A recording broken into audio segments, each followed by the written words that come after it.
Oui.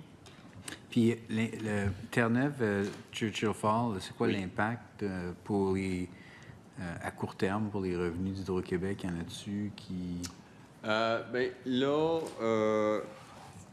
je ne suis pas convaincu de tout ce qui a été divulgué. Il y a une entente préliminaire. Je ne voudrais pas être le porteur, là, parce que moi, évidemment, j'ai de l'information confidentielle. J'ai été...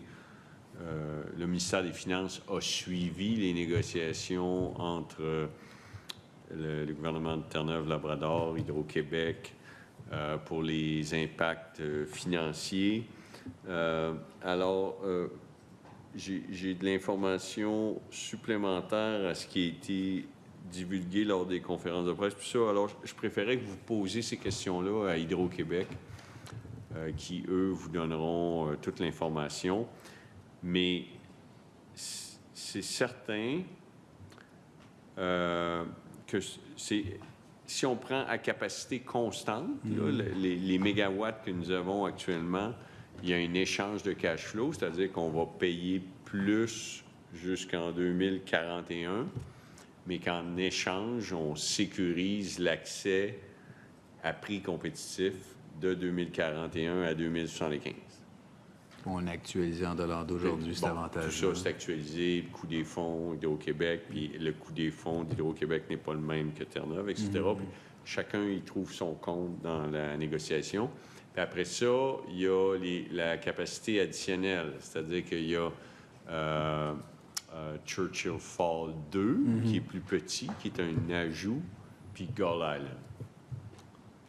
Tout ça fait partie de l'entente.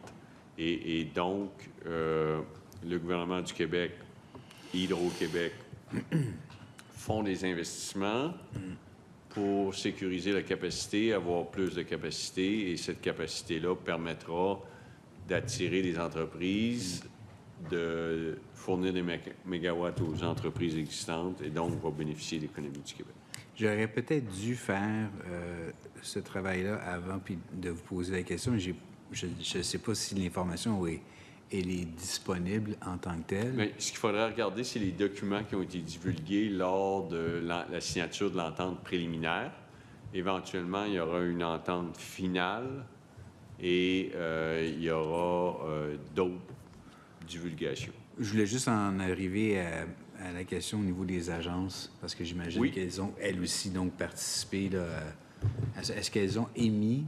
Parce que je n'ai pas vu, parce que Bien, les agences accordent... Hydro-Québec a le crédit du gouvernement du Québec, parce qu'ils ont des actifs, ils empruntent, ils ont des actifs.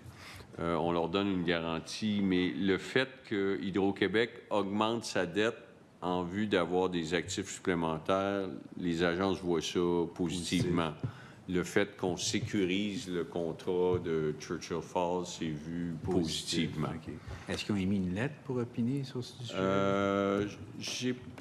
Est-ce que... Martin, est-ce qu'il est ici? Parce que j'ai comme googlé rapidement, mais j'ai rien trouvé. Je ne crois pas... Ou Moody's a émis un commentaire. Donc, une des 4 agences a émis un commentaire. D'accord. Bon. Combien de temps qu'il me reste, M. le Président? 2 minutes 40. Je veux revenir rapidement sur la Société des alcools. Oui. Le modèle d'affaires, évidemment, fait face à un changement de client, on peut dire, d'une certaine façon. Ça va aller jusqu'où, selon vous, estimer la réduction du volume de la Société des alcools? Bien, écoutez, la population augmente, mais la consommation par habitant chute.